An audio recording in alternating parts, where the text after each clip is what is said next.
हज़रत सैयदना अबू बकर सिद्दीक़ को अल्लाह ताला ने बड़ी शान अता फरमाई और सब शानों से बढ़कर ये शान अता फरमाई कि अपने प्यारे हबीब का सहाबी और नबी का यार होने का अल्लाह ने शर्फ अता फरमाया। और आपको ये इससे बढ़कर क्या कमाल है। और आपके बारे में ये पूछा गया हज़रत सैयदना अबू बकर सिद्दीक़ से कि अबू बकर आपकी कोई ख्वाहिश, आपकी चाहत, हर बंदे की कोई ना कोई चाहत होती है। आज के लोगों की चाहत है मेरे पास बड़ी गाड़ी हो, मेरे पास पैसा हो, मेरे पास दौलत हो, मकान हो, मैं जनाब कोई आला मनसब पर हूँ, लेकिन कुर्बान जाऊँ अबू बकर सिद्दीक़ रदी अल्लाह ताला अन्हु पर आपकी ख्वाहिश कितनी कमाल है। जब पूछा गया कि आपकी कोई ख्वाहिश, फरमाया अबू बकर की 3 ख्वाहिशें हैं, अबू बकर की 3 चाहते हैं। पूछा कौन सी? कहा अबू बकर की पहली ख्वाहिश ये है कि महबूब का चेहरा हो और अबू बकर की आंखें हों। हुजूर का चेहरा हो और अबू बकर देखता रहे, अबू बकर देखता रहे, चेहरा मुस्तफ़ा, चेहरा वदुहा हो और अबू बकर। और इस पे किसी शायर ने तो हद कर दी, उसने कहा जी करता है कि तोहफे में बेजू में उन्हें आंखें, जी चाहता है कि तोहफे में बेजू में उन्हें आंखें, दर्शन का तो दर्शन हो, नजराने का नजराना। हजरत सैयदना अबू बकर सिद्दीक़ रदी अल्लाह ताला अन्हु ने कहा मेरी 3 ख्वाहिशें हैं। पहली ख्वाहिश ये है कि हुजूर का चेहरा हो और अबू बकर की आंखें हों और अबू बकर हर लम्हा मुस्तफ़ा का चेहरा देखता रहे। पहली ख्वाहिश ये। दूसरी ख्वाहिश सैयदना सिद्दीक़ अकबर आप फरमाते हैं कि मेरी दूसरी ख्वाहिश ये है, पहली या रसूल अल्लाह आपका जलवा में देखता रहूं। दूसरी ख्वाहिश या रसूल अल्लाह या हबीब अल्लाह मेरी ये है कि अबू बकर का माल हो और मैं मुस्तफ़ा पर खर्च करता रहूं, यानी मेरा माल हो और मैं खर्च करता रहूं। और तीसरी ख्वाहिश ये थी कि हज़रत सैयदना अबू बकर सिद्दीक़ की दूसरी और तीसरी ख्वाहिश ये है, पहली हुजूर का जलवा देखूं, दूसरी हुजूर पर माल खर्च करूं और तीसरी ये ख्वाहिश थी कि हुजूर हर लम्हा हर वक्त में आपके साथ रहूं, हर वक्त और हर लम्हा आपके साथ रहूं। और ये उलमा लिखते हैं कि अबू बकर की इन 3 ख्वाहिशों को अल्लाह ने पूरा फरमाया, तीनों ख्वाहिशों को अल्लाह ने पूरा फरमाया। पहली ख्वाहिश को अल्लाह ताला ने इस तरह पूरा फरमाया कि अबू बकर को हर लम्हा मुस्तफ़ा का साथ मिला, जिसकी वजह से उलमा ने लिखा जिसको साथ मिलता है वो बातें ज्यादा सुनता है, वो चेहरे को ज्यादा देखता है। और अबू बकर ने सबसे पहले इस्लाम भी मर्दों में कबूल किया, लिहाजा अबू बकर शुरू से आखिर तक मुस्तफ़ा के साथ रहे, लिहाजा आपने हुजूर के जलवे को ज्यादा देखा। और दूसरी ख्वाहिश भी आपकी पूरी हुई कि हज़रत सैयदना अबू बकर सिद्दीक़ ने हर मौके पर इतना माल खर्च किया, माल पे मैं आगे बात भी अर्ज करूंगा कि आपने अपना सारा माल हुजूर पर खर्च किया। और एक मौके पर जब सारा माल खर्च कर दिया तो जब माल खर्च करने के बाद जब घर का सारा सामान ले आए तो हुजूर ने पूछा अबू बकर घर भी कुछ छोड़ के आए हो? कहा घर में अल्लाह और उसका रसूल छोड़ आया हूं। कहा अल्लाह और उसका रसूल छोड़ आया हूं, बाकी कोई शय छोड़ के नहीं आया हूं। फिर ये दूसरी ख्वाहिश भी पूरी हुई। और तीसरी ख्वाहिश कि या रसूल अल्लाह या हबीब अल्लाह मैं आपके साथ रहूं, इसको भी अल्लाह ने पूरा फरमाया कि अबू बकर सफर में, हजर में, हर मौका पर हुजूर के साथ रहे।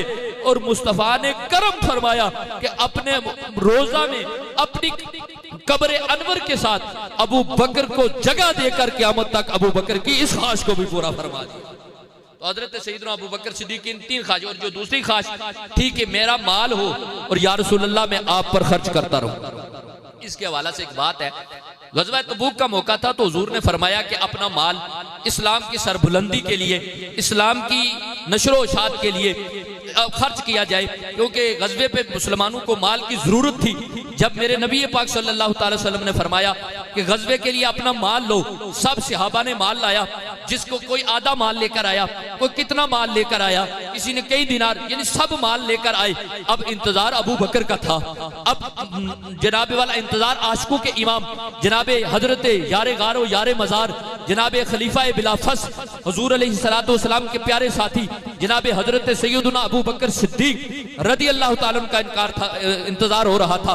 अब आप इसकर जब हजरत सैयदना अबू बकर सिद्दीक़ रदी अल्लाह ताला अन्हु आपका इंतजार हो रहा कि ग़ज़वा तबूक पर क्या लाते हैं। जनाबे हजरत सैयदना अबू बकर सिद्दीक़ के पास जो माल था आप वो भी ले आए, जो ज़र था वो भी ले आए, जो साजो सामान था वो भी ले आए।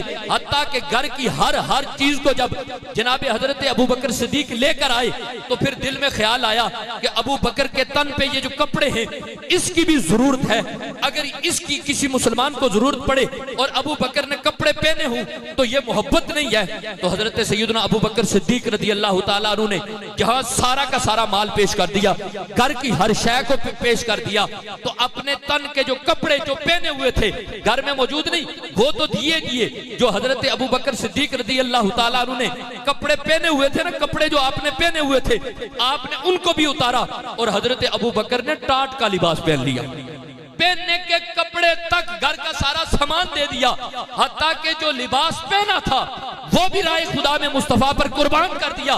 जब वो दिया तो टाट का लिबास पहना और मुस्तफा की तरफ जब सफर किए रब ने उधर जबरील को हुक्म फरमाया, जबरील तू जल्दी जा क्योंकि आज अबू बकर की अदा को अदा करना है।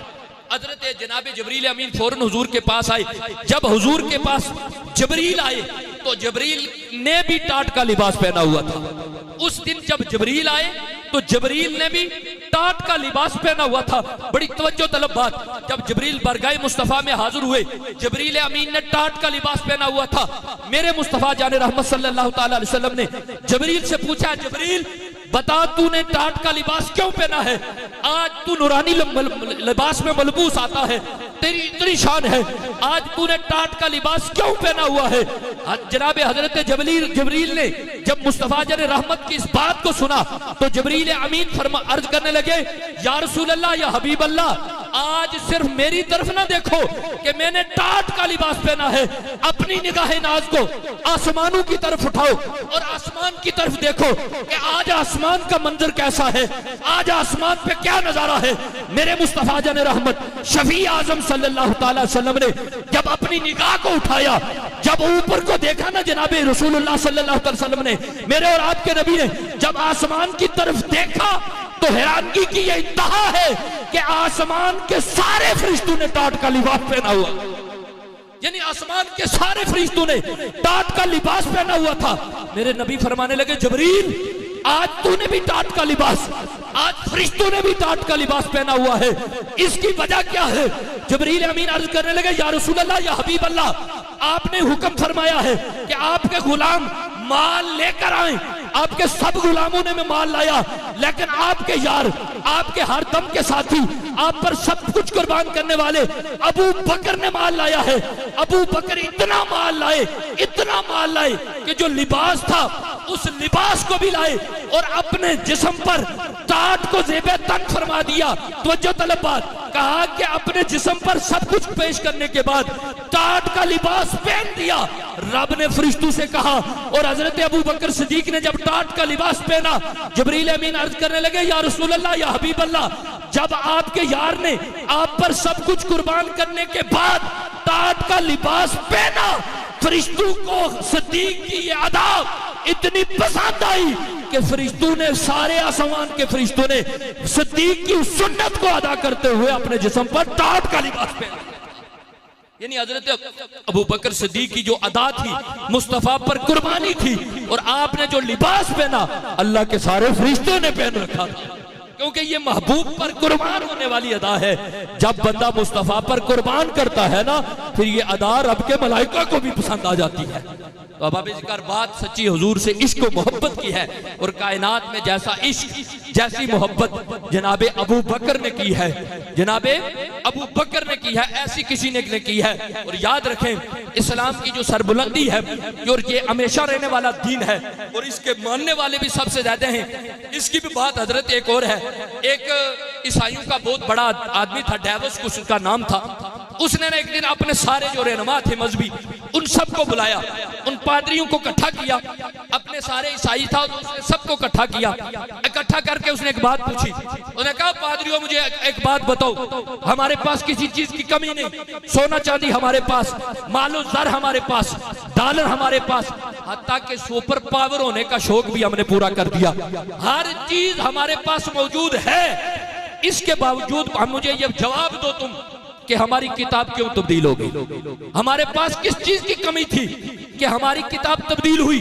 जबकि मुसलमानों के पास इतना मालो असबाब नहीं, हम सुपर पावर भी हैं, हमारे पास सब कुछ है, लेकिन हमारी किताब तब्दील हो गई, जबकि मुसलमानों की किताब कुरान तब्दील नहीं हुआ। इसकी क्या वजह है?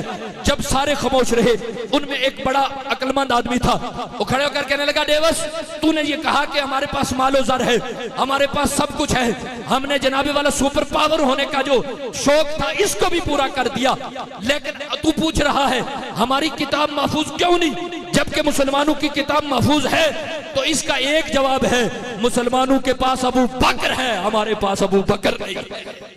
अगर हमारे पास अबू बकर होता तो ये किताब महफूज रहती। तो अहबाब-ए-इज़्गार हजरत सैयदना अबू बकर सिद्दीक रज़ी अल्लाह तआला अन्हु की वजह से इस्लाम को सरबुलंदी मिली, इस्लाम को मकाम मिला, और आज भी इस्लाम के बाद जो करेगा वो हजरत अबू बकर सिद्दीक का नौकर करे।